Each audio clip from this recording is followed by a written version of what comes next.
This evening, a shocking incident involving a 14-year-old schoolgirl who sustained a gunshot wound to her thumb. We'll have the details on the arrest of the delivery man and the investigation into this disturbing event. Also, a major infrastructure update for the east bank of Demerara as the Eccles to Diamond 4-lane highway is set to open in December. We'll cover the project scope, cost, and its impact on the region. Authorities determine the cause of a fire that ravaged sections of the Caribbean market in Berbice. Find out how an electrical issue led to this incident and what preventative measures are being taken. International news. President Biden briefed on the shooting of 3 Palestinian American University students in Vermont. Will provide updates on their condition and the ongoing investigation into whether it was a hate crime. Plus, in Sierra Leone, a security situation unfolds as a group of soldiers attempt to break into a military barrack. We'll have the latest on the president's response and the nationwide curfew imposed.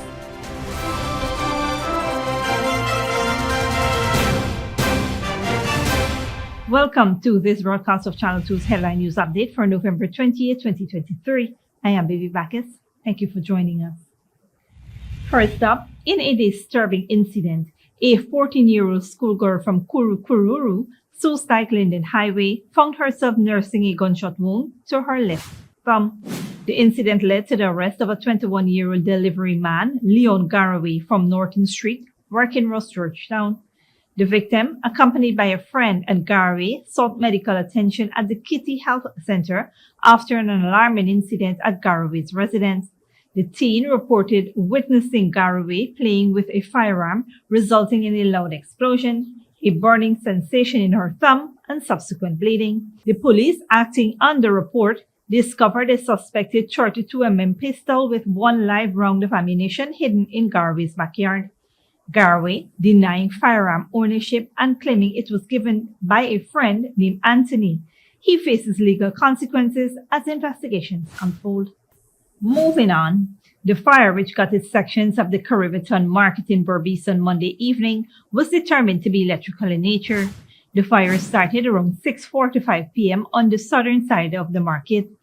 Prompt action by firefighters contained and extinguished the fire. Preliminary investigations reveal that the fire originated from an electrical fan left plugged into the wall of one of the stalls and switched on, leading to overheating and subsequent ignition of nearby flammable materials. The aftermath resulted in the destruction of 2 stalls and damage to several others. As investigations unfold, authorities are diligently working to determine the full extent of the incident and take necessary measures to prevent such occurrences. In other news, the Eccles to Diamond 4-lane highway on the east bank of the Demerara is officially set to be opened in December. The announcement was made by Minister of Housing and Water Colin Crowell. The road, constructed at a cost of $13.3 billion, spans from Eccles Dumpsite Road to Diamond. The project, awarded to 12 contractors in December of 2021 with an 18-month timeline, includes over 30 reinforced concrete bridges, 2 roundabouts, and 9.4 kilometers of reinforced concrete road. The first phase from Mandela Avenue to Eccles Road was commissioned last year with an initial investment of $2.6 billion. President Dr. Mohamed Irfan Ali has confirmed plans to extend the highway beyond Busby Dam Craig, ultimately connecting to Sus-Dike Linden Highway. Contracts totaling $11 billion have been awarded to advance the thoroughfare from Diamond to Busby Dam. Stick around when we return. Unity and Sovereignty. Minister Ben addresses Solidarity Gathering in Georgetown. And Minister of Labor investigates fatal workplace accident at Aurora Gold Mines.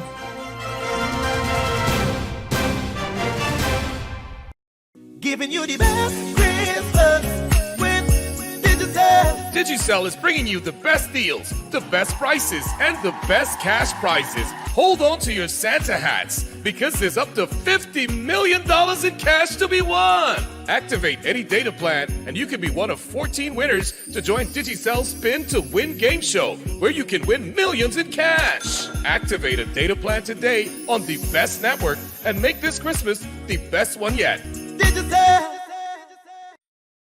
It's Christmas at Kissoon's Furniture Store. We are fully stocked for the holidays with a wide variety of furniture to choose from store-wide. Beautiful sofas, dinette sets, rugs, pillows, foam and hybrid cooling mattresses in all sizes, beds in king, queen and single sizes, and so much more. Come on down to our mega store or our Rob Street location. Merry Christmas from Kissoon's Furniture Store. Good girl forget things. What's the problem, Granny? I want money for borrow for those surgery. I was dancing and I fall and fracture my hip. If you need some quick money, you should check Lender's Jewelry and Pawn Shop. Lender's Jewelry and Pawn Shop, Lot 238 South Road Border, Georgetown. Get jewelry made to order in just 72 hours. We also accept vehicles. Lender's, best rates, longest payback period. Boys, I get through. Plus, I could dance again.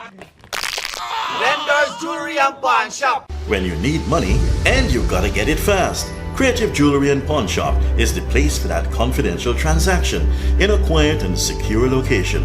You'll get the highest value per pennyweight for your gold and also enjoy the lowest interest rates and longest payback period too. Yes, for that instant transaction to solve a pressing financial problem. That Creative Jewelry and Pawn Shop, 46 Boyle Place, that's between the Ministry of Housing on Brickdam and White Castle Fish Shop, be your first and only choice. Creative Jewelry and Pawn Shop, safe and sound, solid and secure, always there for you. Telephone 231-7878 and 223-8955. Hello, my fellow TikToker followers. Here's Credit, and today all we will be making Chinese noodles with peppies, chow mein, chicken fritters, and spice cake. For the noodles, all these will be using peppies, black pepper, cashew, Chinese sauce, soy sauce, garlic sauce, paprika, Chinese seasoning, chow mein seasoning, five spice, and all-purpose seasoning. Next, this chicken that we marinated, soak for all you don't know nothing with peppies, green seasoning, miracle seasoning, Pepper sauce, chicken seasoning, paprika, garlic powder, dark seasoning, black pepper, onion powder, and ginger powder, and document plantain flour, and then this butter we make with this quick piece powder, and we boil in high. We serve with peppies, barbecue sauce. Radhika went to the supermarket and she probably buy up enough things. She feels she alone can cook, but she routine even wrong. He shaped like a guy in a map. Peppies has a wide range of ingredients available at supermarkets nationwide. Peppies, we put the pep back into your kitchen.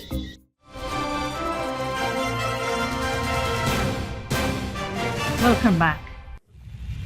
Amid Guyana's nationwide campaign to educate the public on the ongoing border controversy, Minister of Health Dr. Frank Anthony passionately calls for unity and patriotism. Speaking at an awareness session, the minister emphasized the importance of understanding the issue and urged Guyanese to resist misinformation from Venezuela. Asserting Ghana's historical settlement of its western border since 1899, Dr. Anthony stressed the need for the collective defense of the country's integrity. As Venezuela plans a referendum on December 3rd, the minister pledges solidarity among Guyanese with a night of reflection scheduled to showcase the nation's culture and tradition. Permanent Secretary of the Ministry of Health, Malcolm Watkins, underscores the crucial role of healthcare workers in this challenging time, emphasizing their commitment to the nation's safety and well-being. The National Awareness Campaign aims to counter misinformation and educate the public on the border controversy amid Venezuela's heightened claim to execrable. In similar news, Minister of Home Affairs Robertson Ban emphasized unity and collaboration for upholding Ghana's sovereignty during a public solidarity event organized by Venezuelans in Georgetown last Sunday.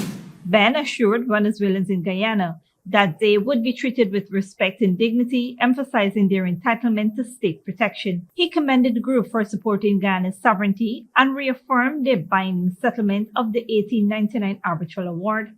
Attendees echoed the government's call for peace, respect for international law, and awareness of the border controversy, aligning with Guyana's stance on execrable. The government continues a national awareness campaign to educate the public. In other news, the Ministry of Labor's Occupational Safety and Health Department is investigating a workplace fatality in Sina Hydro Corporation Limited at Aurora Gold Mines Incorporated in Region 7.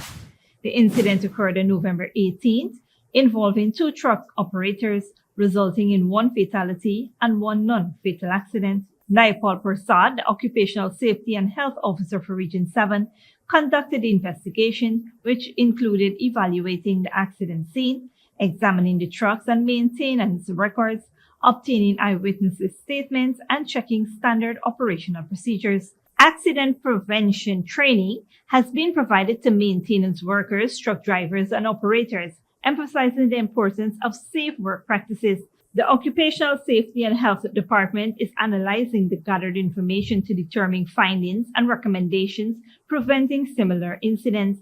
The Minister of Labor, Joseph Hamilton, expressed concerns about workplace fatalities, urging workers and employers to collaborate in promoting and maintaining a safe and healthy working environment.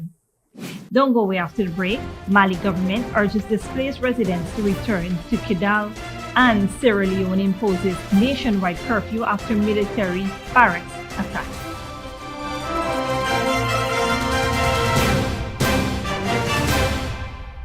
Giving you the best Christmas with Digicel. This Christmas, it's all about the best. Digicel is bringing you the best deals, the best prices, and the best cash prizes. Get half off and a whopping 50 gigs of data when you purchase the Samsung A04 for just $14,000, the Samsung A14 for just $29,000, or the Samsung A24 for just $35,000. That's right, half off and 50 gigs of data. It doesn't get any better than this. So why wait? This Christmas, buy nothing but the best. Offer good while stocks last. Digicel. Sneakily with a gift of sight from Modern Optical Services. Let our professional team examine and prescribe what's best for your eyes. Our smiles make fashionable faces. See us for a full line of optical services, including brand name and prescription eyewear.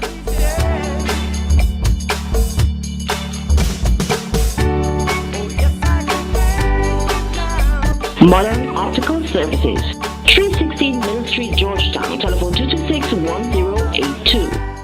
Good girl forget things.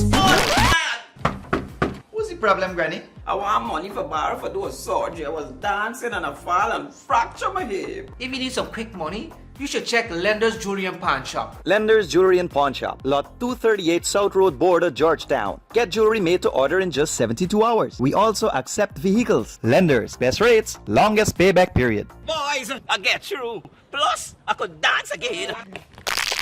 Lender's Jewelry and Pawn Shop. When you need money and you gotta get it fast, Creative Jewelry and Pawn Shop is the place for that confidential transaction in a quiet and secure location.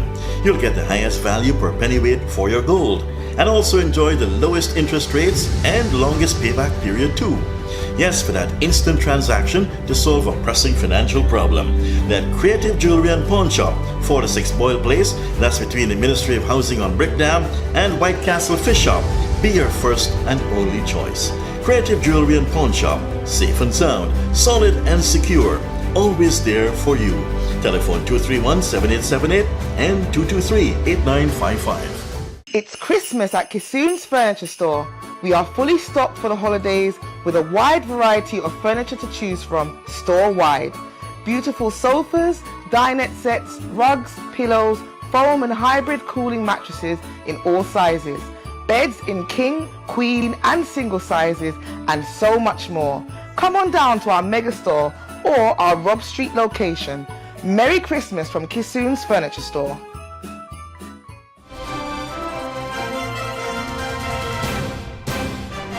Welcome back. Now we take a look at what's happening in the region and around the world. President Biden has been briefed about the shooting of 3 Palestinian American University students in the state of Vermont on Saturday. 2 are in intensive care. The police are investigating whether it was a hate crime. Al Jazeera's Shahib Ratansi reports. The 3 Palestinian American University students were in Burlington, Vermont for the Thanksgiving holidays, visiting the relatives of one of the 20-year-olds. This photo is reported to have been taken just before they went for a walk. 2 were wearing the keffiyeh, the traditional Palestinian headdress, as scarves. Police say they have no information as to a motive, and the gunman didn't say anything before shooting. But among the avenues of investigation, whether this was a hate crime. The fact if the gunman did not even shout, then it makes matters even worse, because at that point, somebody just walking up to individuals wearing the keffiyeh and then shooting them for no apparent reason, it's even now more clear that it is a hate crime. They were not robbed. It wasn't a domestic violence situation. And it's not somebody that they know or somebody that could have targeted them for any other reason. The three are graduates of a school in Ramallah in the occupied West Bank. They're now studying at Harvard, Brown, and Trinity universities in the U.S. We are a Quaker school in Palestine. We were established in 1869, and we have the International Baccalaureate program. Most of our students, let's say even as a number of like 40% of our students, they study abroad in the US and in Europe. The students' families issued this statement. We call on law enforcement to conduct a thorough investigation, including treating this as a hate crime. We will not be comfortable until the shooter is brought to justice. We need to ensure that our children are protected and this heinous crime is not repeated. Since the war on Gaza, a rise in attacks on Arab Americans and those simply calling for a ceasefire has been reported around the U.S. Shia Bertansi, Al Jazeera. Internationally, Mali's government is asking residents who fled the northern city of Kidal to return home. It is after government forces regained control of the city last week. Al Jazeera's Nicholas Haig reports. By the border with Algeria, in Tinzawatin, displaced Tuaregs from Kidal living in makeshift tents. Still shaken after Mali's military targeted them with a drone strike. Several were killed, scores injured. After seizing the city of Kidal from Tuareg rebels, Malian soldiers with the help of Wagner fighters are on the offensive in the country's northern region. We are scared of Wagner. In Mali, there weren't any problems before they arrived. We trusted the military. Wagner is beheading people. We are really afraid. We've left everything behind, food and our animals. We are too afraid to return home. But Mali's government is calling on those displaced to return home to Kidal. The military are going house to house searching for Tuareg rebels. During our sweep of the city, we found and seized a lot of weapons and vehicles, which we now have to hand in this camp. Images circulating on social media show ethnic Bambara residents of Kidal looting homes of their Arab and Tuareg neighbors who had fled. Most Tuareg and Arabs are too afraid to return home, fearing communal violence. As the UN peacekeeping mission continues its withdrawal, aid agencies say tens of thousands of displaced people live in far-flung places with little assistance. There is no humanitarian assistance because access is not possible nowadays. They need are huge, and oftentimes they need are in terms of water, in terms of sanitation, and in terms of medical assistance. The Tuareg people are isolated and displaced. Their hopes for an independent homeland they call the Azawad seem distant. For now, it is for them a matter of survival. Nicholas Hawk, Al Jazeera. And finally, Sierra Leone's president says calm has been restored after a group of soldiers attempted to break into the armory of the capital's military barracks. A search is underway for the attackers. The president has imposed a nationwide curfew. Al Jazeera's Nicholas Haig reports. Inside this maximum security prison in Sierra Leone's capital, Freetown, masked gunmen are freeing many inmates. Some of them are wearing military fatigue, others civilian clothes. As the detainees flee, security forces exchange fire with what the government described as renegade soldiers trying to destabilize the country. Resident Victor Edwin says he hasn't seen so much violence since Sierra Leone's civil war. Prisoners are on the run. There are some casualties with soldiers injured. On Sunday morning, Freetown was awoken to the sound of heavy gunfire. Gunmen attempted to break into the armory of the capital's main military barracks, but failed. A nationwide curfew is in place and a search is underway for the culprits. The government is calling on citizens to stay indoors, with President Julius Maada Bio saying security forces are in control of the situation. Indeed, there were coordinated attacks today against the safety and security of our people, against very sensitive security installments across our country. So these are very serious attacks that we take extremely seriously. But when it comes to declaring it as an attempted coup of whatever sort, we will make that determination. Since Bio's re-election in a widely contested presidential election in June, there has been mounting protest against the government. Rights group accuse security forces of crackdown on dissent, with members of the political opposition and civil society actors arrested. The West African regional bloc ECOWAS is condemning what it describes as disturbances in Freetown. In a region that has seen 8 coups in 3 years, some fear this is another attempt to take power by force. Nicholas Hawk, Al Jazeera. This brings us to the end of the regional and global news coverage. Up next is the 3-day weather forecast.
And that's Zip TV2 headline news for this Tuesday evening. As we take our leave, we invite you to follow us on Facebook and YouTube.